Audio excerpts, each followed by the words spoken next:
உரைக்கப்பட்டது நிறைவேறும்படி இப்படி நடந்தது. That the prophecies may be fulfilled, it occurred so. அப்படி என்றால் இவர் நசரேயன் என்று தீர்க்கதரிசிகள் கூறியிருக்கிறார்கள். That means even the prophets have uttered that he was a Nazarene. மறைபொருளாகவே இருக்கிறது. And it is a hidden mystery. தேடி பார்த்தேன். ஆனால் நசரேயன் என்று பழைய ஏற்பாட்டின் காலத்திலே நசரேயன் இயேசு கிறிஸ்துவை பற்றி நசரேயன் என்று கூறப்பட்டதான வெளிப்படையான சந்தர்ப்பங்களை நான் காண முடியவில்லை.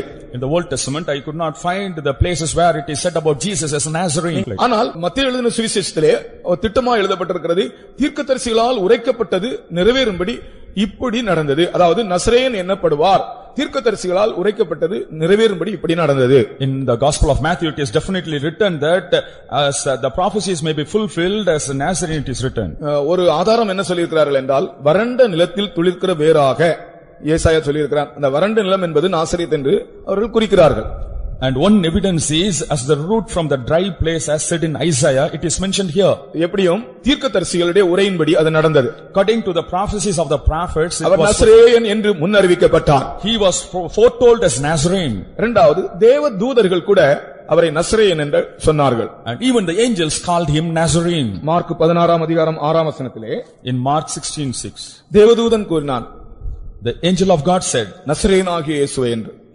Jesus the Nazarene. அவன் அவர்களை நோக்கி, பயப்படாதிருங்கள், சிலுவையில் அறையப்பட்ட நசரேயனாகிய இயேசுவை தேடுகிறீர்கள். அது இவ்வளவு லேட் என்னது?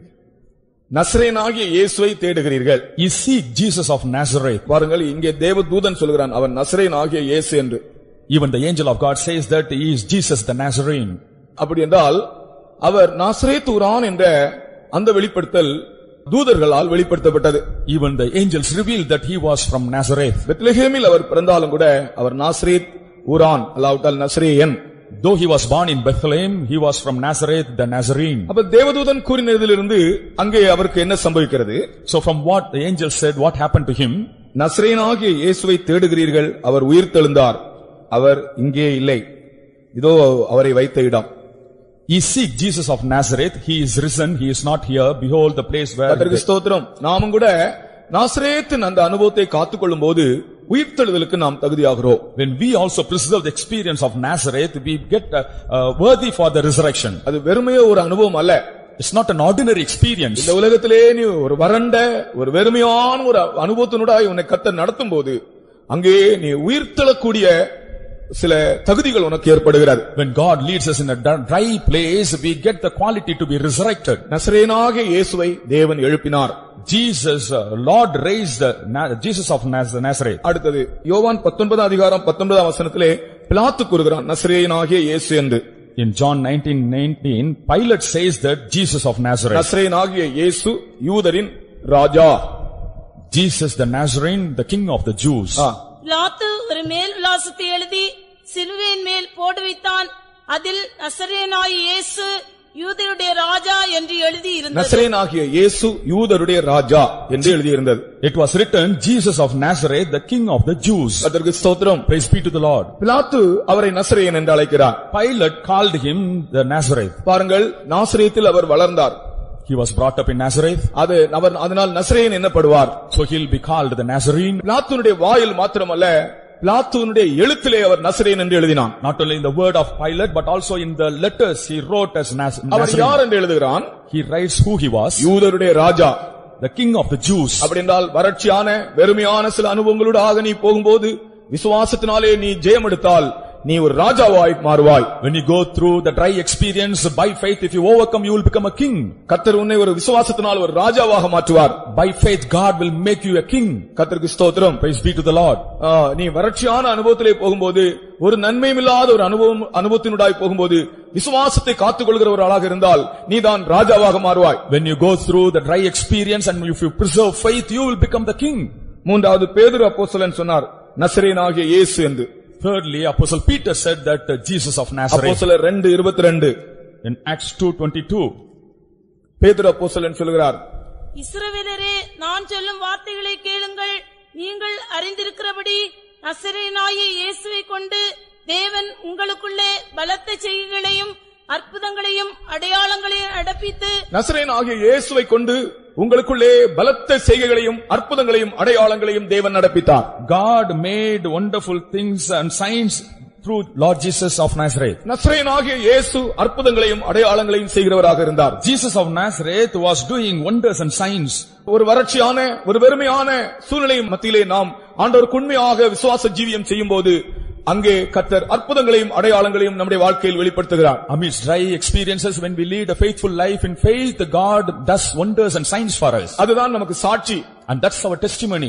உன்னுடைய வெறுமையான சூழ்நிலைகளிலே, நாசரேத்தை போன்றதான சூழ்நிலைகளிலே நீ விசுவாசத்தோடு ஆண்டவருக்கு உண்மையாய் ஜீவித்தால் அங்கே உன்னுடைய வாழ்க்கையில் அற்புதங்களும் பலத்த காரியங்களும் வெளிப்படும். In the situation like Nazareth, and if you lead a life in faith, there will be wonders and signs for you. அடுத்து இயேசு தாமே தன்னை பற்றி நசரேயன் என்று சொன்னார். Next, Jesus himself said that he was a Nazarene. அப்போஸ்தலர் 22 அதிகாரம் 8 வசனத்திலே இயேசு தாமே அவரை பற்றி நசரேயன் என்று சொன்னார். In Acts 22:8, Jesus himself said that he was Nazarene. அதற்கு நான், ஆண்டவரே நீர் யார் என்றேன். அவர், நீ துன்பப்படுத்துகிற நசரேயனாகிய இயேசு நானே என்றார். கர்த்தருக்கு ஸ்தோத்திரம். Praise be to the Lord. நம்முடைய தாழ்மை, நம்முடைய வெறுமை, நம்முடைய வறண்ட சூழ்நிலைகள், நம்முடைய நாசரத்தை போன்ற நன்மையற்ற அனுபவங்கள் எதற்கு ஆண்டவர் நம்முடைய வாழ்க்கையில் அனுமதிக்கிறார் என்றால் சவுலை போன்ற ஆட்கள் மனம் திரும்பும்படியாக. God allows this life of dryness of Nazareth that people like Saul may repent. அப்படி ஜீவியத்திலே உண்மை உள்ளவர்களாக இருந்தால் சவுலை போன்ற ஆத்துமாக்களை கர்த்தர் நமக்கு தருவார். If you are faithful in life, people will give people like Saul to us. நீங்கள் நாசரேத்தில் போன்ற அனுபவத்தில் விசுவாச ஜீவியம் செய்து ஆண்டவருக்கு உண்மையாக இருந்தால் கர்த்தர் சவுலை போன்ற ஆட்களை நமக்கு தருவார். In the life of Nazareth, if you are faithful to God, God will give us souls like Saul. கர்த்தருக்கு ஸ்தோத்திரம். Praise be to the Lord. பாருங்கள், நசரேயனாகிய இயேசு நானே. I am Jesus of Nazareth. நீ துன்பப்படுத்துகிற நசரேயனாகிய இயேசு நானே. I am Jesus of Nazareth whom thou persecutest. அந்த வார்த்தை சவுலை மனம் திரும்பச் செய்தது. That word made Saul to repent. அன்றையிலிருந்து அவன் அப்போஸ்தலனாய் மாறினான். And he became an apostle since then. ஊழியக்காரனாய் மாறினான். He became the worker of God. ஆண்டவருடைய சாட்சியாய் மாறினான். And became a testimony to God. நாமும் கூட கஷ்டங்கள் வரும்போது, வெறுமைகள் வரும்போது முறுமுறுக்கிறோமே தவிர, அழுகிறோமே தவிர, எதற்காக ஆண்டவர் இதை அனுமதிக்கிறார் என்று எண்ணாமல் இருக்கிறோம். We also, when troubles come, we murmur and shed tears. We do not understand why God has permitted that. நாசரேத்தின் போன்ற அனுபவத்தில் நீ வாலிபத்தில் வளர வேண்டியதாக இருக்கும். And you may have to grow in the same experience of Nazareth at youthhood. உனக்கு அது ஒரு பாதுகாவலான இடம். It is a place of safety for you. அங்கே நீ வளர்ந்தால் தான் உனக்கு பவுலை போன்ற ஆத்மாக்கள் கிடைக்கும். Only if you grow there, you will have souls like Paul. அடுத்ததாக பவுல் அப்போஸ்தலன் தானே சொல்லுகிறார். Next, Apostle Paul himself says, அப்போஸ்தலர் 26 அதிகாரம் 9 வசனத்திலே, in Acts 26:9, முன்னே நானும் நசரேயனாகிய இயேசுவின் நாமத்திற்கு விரோதமாய் அநேக காரியங்களை நடப்பிக்க வேண்டும் என்று நினைத்திருந்தேன். அப்படியே நான் எருசலேமிலும் செய்தேன். நான் பிரதான ஆசாரியர்களிடத்தில் அதிகாரம் பெற்று. இது இந்த இடத்திலே நசரேயனாகிய இயேசுவின் நாமத்திலே அவன் சாட்சி சொல்லுகிறான். Here in the name of Jesus of Nazareth, he is testifying. அவன் ரட்சிக்கப்பட்டது மட்டுமல்ல, not only he was saved, அவன் எழும்பி சாட்சி சொல்லுகிறான். and he writes and testifies. அந்த இடத்துல अनेक ஜனங்களுக்கு முன்பாக சொல்லுகிறான். And before many people he says like this. கர்த்தருக்கு ஸ்தோத்திரம். Praise be to the Lord. இந்த இடத்துல பாருங்கள், பவுல் ரட்சிக்கப்பட்டது மாத்திரமல்ல, not only Paul was saved here, அவன் நசரேயனாகிய இயேசுவின் நாமத்தை குறித்து அந்த இடத்துல अनेகருக்கு சொல்லுகிறான். Here about the name of Jesus of Nazareth, he tells unto many people. நீ ஆண்டவராகிய தேவனை பற்றி ரெண்டு வார்த்தை எழும்பி சொல்ல உனக்கு நசரேயனாகிய இயேசு என்ற வெளிப்படுத்தல் தேவை. And to stand and say two words about Jesus, you need the revelation about Jesus of Nazareth. வெறுமையான, நன்மையற்ற, செழிப்பற்ற அனுபவங்களிலே சுவாசத்தோடு நீ ஜீவிக்கிற ஒரு ஆளாக இருந்தால் தான் நீ தைரியமாக எழும்பி ரெண்டு வார்த்தை சொல்ல முடியும். Only in an empty situation and the dry situation, if you have faith, you can boldly stand and say two words. அப்ப நசரேயனாகிய இயேசு என்று சொன்னவர்கள் தீர்க்கதரிசிகள், தேவதூதன், பிலாத்து, பேதுரு, இயேசு தாமே, அப்புறம் பவுல் அப்போஸ்தலன், இத்தனை பேரும் நசரேயன் என்ற வார்த்தையை சொல்லி இருக்கிறார்கள். Angels, prophets, Jesus himself and Apostle Paul and Pilate have all said about Jesus of Nazareth. பிலிப்பினுடைய இன்னொரு காரியம், another thing about Philip is, நான் இன்றைக்கு பிலிப்பினுடைய மரணம் வரைக்கும் சொல்ல விரும்புகிறேன். I would like to tell till the death of Philip. பிலிப்பு கிரேக்கர்களை இயேசுவை வழி நடத்தினவர். And Philip led the Greeks to Jesus. கிரேக்கர்கள் புறஜாதியார் என்று எண்ணப்பட்டார்கள்.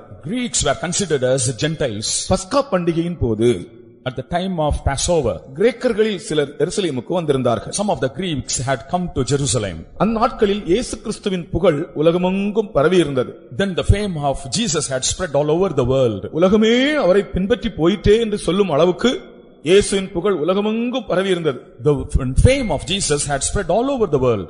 இதை பார்க்கும்படியாக கிரேக்கர்கள் அநேகர் விரும்பினார்கள். The Greeks wanted to witness this. அந்த நாட்களிலே பஸ்கா பண்டிகையின் போது எருசலேமுக்கு சில கிரேக்கர்கள் வந்திருந்தார்கள். Then at the time of Passover, some Greeks had come to Jerusalem. அவர்கள் யார் தெரியுமா? You know who they were? Socrates, Plato, Aristotle என்பவர்களுடைய சந்ததியார் தான் இந்த எருசலேமிலே வந்திருந்த கிரேக்கர்கள். The generations of Aristotle, Socrates and Plato had come to Jerusalem. Socrates, Plato, Aristotle போன்றவர்கள் பெரிய தத்துவ மேதைகளாய் ஜீவித்து மரித்தவர்கள். Socrates and Plato were all philosophers and died. கிரேக்க தத்துவ ஞானிகள். They were Greek philosophers. கிரேக்கர்களை பற்றி பொதுவாகவே வேதம் சொல்லுகிற காரியம் என்ன? About the Greeks, the Bible says, யூதர்கள் அடையாளத்தை தேடுகிறார்கள், கிரேக்கர்கள் ஞானத்தை தேடுகிறார்கள். Jews seek signs and the Greeks the wisdom. ஏதாவது ஒரு காரியத்தை உண்மையை முழுமையாக அறிய விரும்புகிறவர்கள் தான் இந்த கிரேக்கர்கள். The Greeks are the people who would like to know the real truth of அவங்க எப்போதுமே ஒரு காரியத்தை உண்மையாக முழுமையாக அறிய விரும்புவார்களாம். They would like to know about any matter fully, completely and truthfully. அதற்காகத்தான் இப்பொழுது இயேசுவை பற்றி கேள்விப்பட்டு அதை முழுமையாக அறியும்படியாகத்தான் எருசலேமுக்கு வந்திருக்கிறார்கள். So now heard about Jesus, to know about that fully they have come to Jerusalem. கிரேக்கர்கள் எப்போதும் ஞானத்தை தேடுகிறவர்கள். Greeks will always seek wisdom. அவர்களிடத்தில் ஒரு மேன்மை பாராட்டல் கூட இருந்தது. And they had a boasting also. கிரேக்கர்கள் என்ன சொன்னார்களாம் தெரியுமா? You know what the Greeks said? இயல்பான பெருமைக்கு நாங்களே உரிமை உள்ளவர்கள் என்று கிரேக்கர்கள் உரிமை பாராட்டிக் கொண்டார்கள். And they owned up the pride for themselves. அவர்கள் சொன்னார்கள், கிரேக்கர்கள் என்பவர்கள் ஒரு தனித்துவம் வாய்ந்த, ஒப்பற்ற, இணை காணாத ஒரு இனம் என்று சொல்லிக் கொண்டார்கள் தங்களை. About themselves they said that the Greeks are incomparable and matchless group. மனித இனத்தின் பரிபூர்ணம் எல்லாம் தங்களுக்குள் அடங்கி இருப்பதாக பெருமை பாராட்டிக் கொண்டார்கள். They boasted that the perfection of mankind was found in them. மனுக்குலம் முழுமையும் இனிதான் தங்கள் நிலைமைக்கு பரிணமித்து வளர வேண்டும். இதுவரைக்கும் எந்த மனுக்குலமே தங்கள் அளவு வளரவில்லை, இனிமேல் தான் அவர்கள் பரிணமித்து வளர வேண்டும் என்று அவர்கள் தங்களை குறித்து மேன்மையாக எண்ணினவர்களாம். They boasted themselves saying that mankind has not reached their level and only hereafter they should come to their level. ஆகையால் தான் பிலிப்பியர் கிரேக்கர்கள் பிலிப்பியருக்கு நிருபம் எழுதும்போது அப்போஸ்தலனாகிய பவுல் சொல்கிறார், கிறிஸ்து இயேசுவில் இருந்த சிந்தை உங்களிலும் இருக்க கடவுது என்று எழுதுகிறார். That's why Philippians were Greeks and Paul writes to them, let you have the mind of Christ Jesus. நீங்கள் உங்களை பற்றி பெருமையாக நினைத்து தம்பட்டம் அடித்துக் கொள்ளாதிருங்கள், கிறிஸ்து இயேசுவில் இருந்த சிந்தையே உங்களிலும் இருக்க கடவுது. Don't be beating your own drum and let you have the mind of Christ in you. கர்த்தருக்கு ஸ்தோத்திரம். Praise be to the Lord. இந்த கிரேக்கர்களை இயேசுவண்டை வழிநடத்தினவர்தான் பிலிப்பு. Philip was the one who led these Greeks to Jesus. அப்படி நாமும் கூட இந்த புறஜாதியாரை கர்த்தரிடத்திலே கொண்டு வரக்கூடிய ஒரு கிருபை உள்ளவர்களாக இருக்க வேண்டும். We too should have the grace to lead the Gentiles to the Lord. எப்போதுமே நாம் புறஜாதியாரை கிறிஸ்துவினிடத்தில் கொண்டு வரக்கூடிய கிருபை உள்ளவர்களாக இருக்க வேண்டும். We should have the grace of leading the Gentiles to the Lord. ஆத்துமாக்களை இயேசுவண்டை கொண்டு வரக்கூடியவர்களாக இருக்க வேண்டும். We should be bringing souls to Jesus. ஆத்தும பாரம் உள்ளவர்களாக இருக்க வேண்டும். We should have the burden of soul. அது பிலிப்பின் ஆவி. That's the spirit of Philip. நீங்கள் கிரேக்கர்னா புறஜாதியார், அவர்களை நீங்கள் கிறிஸ்துவண்டை கொண்டு வர வேண்டும். You have to bring the Greeks, that's the Gentiles, to Christ. சந்தர்ப்பம் கிடைத்தால் ஆத்துமாக்களோடு சுவிசேஷம் அறிவிக்க வேண்டும். When you get chance, you have to preach the gospel. யாராவது உங்க வீட்டிலே வந்தால் ஒரு ட்ராக்ட் கொடுக்க வேண்டும். When anyone comes, you have to give a tract to them. இயேசுவை பற்றி ரெண்டு வார்த்தை சொல்ல வேண்டும். You have to utter 2 words about Jesus. பிலிப்பின் ஆவியாக இருந்தது. That's the spirit of Philip. கர்த்தருக்கு ஸ்தோத்திரம். Praise be to the Lord. அடுத்தது இந்த பிலிப்பை குறித்து நான் படிக்க வேண்டிய இன்னொரு விஷயம். Another thing we have to learn about Philip is, அவன் இயேசுவிடத்தில் இருந்தபோது பிதாவை காண வேண்டும் என்று விரும்பினான். when he was with Jesus, he wanted to see the Father. பிதாவை காண விரும்பி அவன் இயேசுவிடத்தில் கேட்கிறான், எனக்கு பிதாவை காண்பியும் ஆண்டவரே. And desiring that, he asked Jesus to show the Father to him. இயேசு சொன்னார், என்னை கண்டவன் பிதாவை கண்டார். Jesus said, he that had seen me had seen the Father. அப்ப நான் நினைக்கிறேன், கர்த்தராகிய இயேசு கிறிஸ்துவிலே அவன் பிதாவை காணக்கூடிய அளவு அந்த நாட்களில் வளர்ச்சி இல்லாமல் இருந்திருக்கிறார். I think that he did not have the growth of seeing the Father in Jesus Christ. ஆனால் அவனுடைய வாஞ்சை ஒரு பெரிய வாஞ்சை. என்ன வாஞ்சை? பிதாவை காண வேண்டும். But his desire was great, that is to see the Father. பிதாவை காண வேண்டும். I must see the Father. அது ஒரு பெரிய வாஞ்சை. It was a great desire. இயேசு சொன்னார், என்னை கண்டவன் பிதாவை கண்டான். Jesus said, he that had seen me had seen the Father. கர்த்தராகிய இயேசு கிறிஸ்துதான் பிதாவின் தற்ஸ்வரூபமாக இருக்கிறார். Lord Jesus Christ is the image of the Father.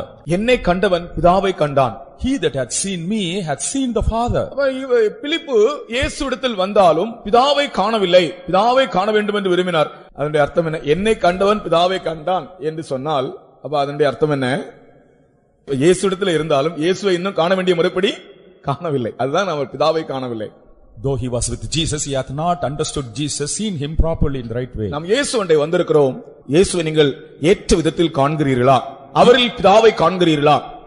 We have come to Jesus and have we seeing Jesus in the same manner as we see the Father. இந்த பகுதியிலே இயேசு சொன்ன சில காரியங்களை கவனியுங்கள்.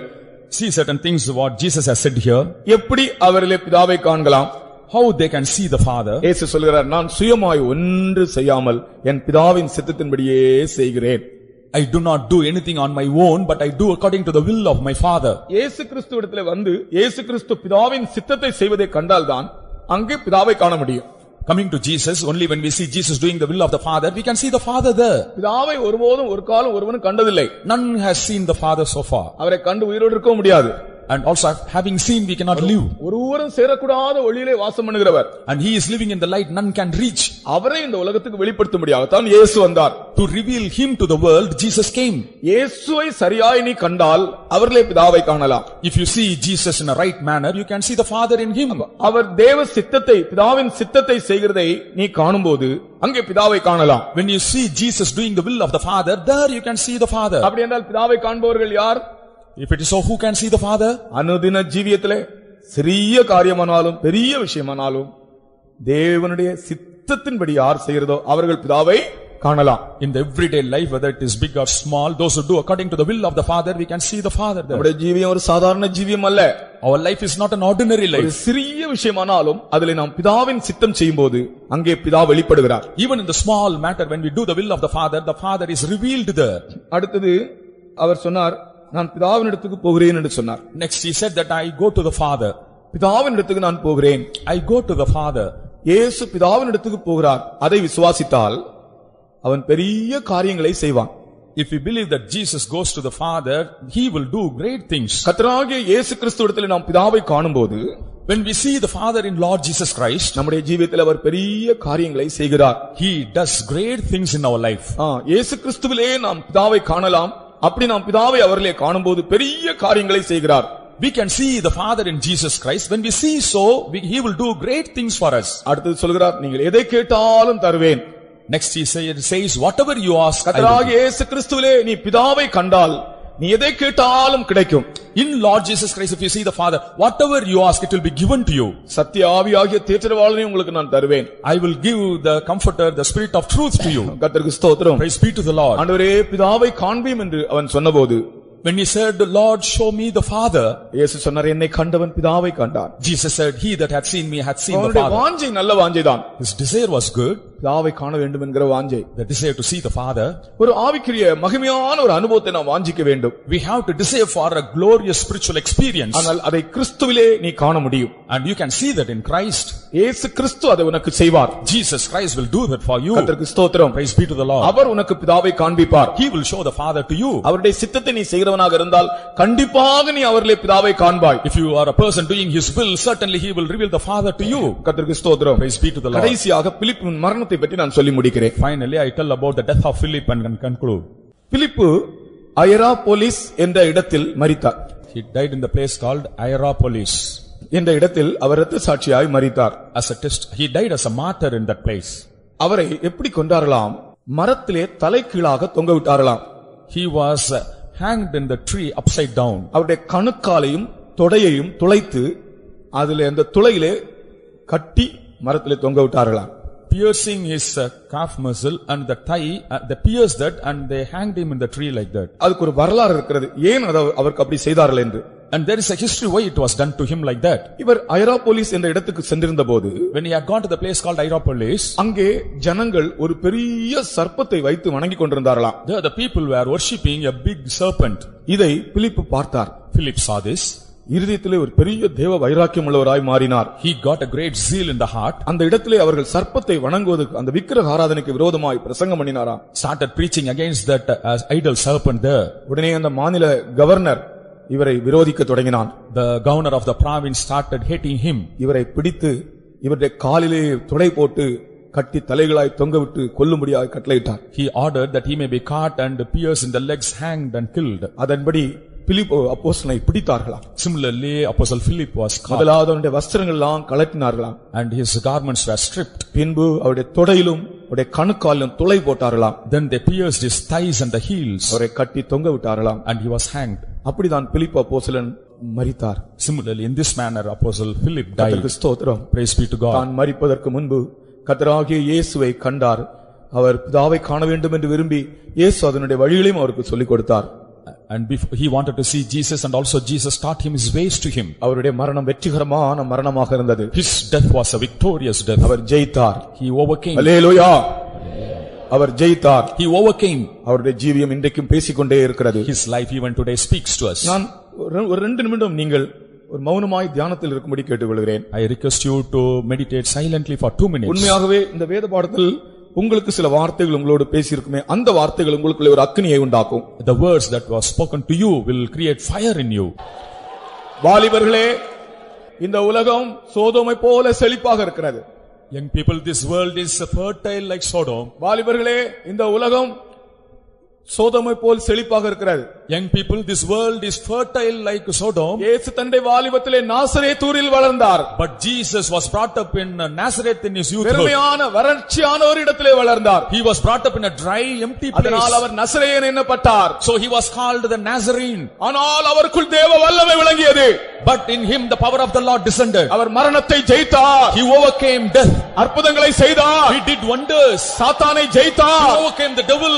ஓ, விசுவாசத்தோடு ஜீவியுங்கள். And you live with faith. Ta ta ta ta ta ta ta ta ta ta.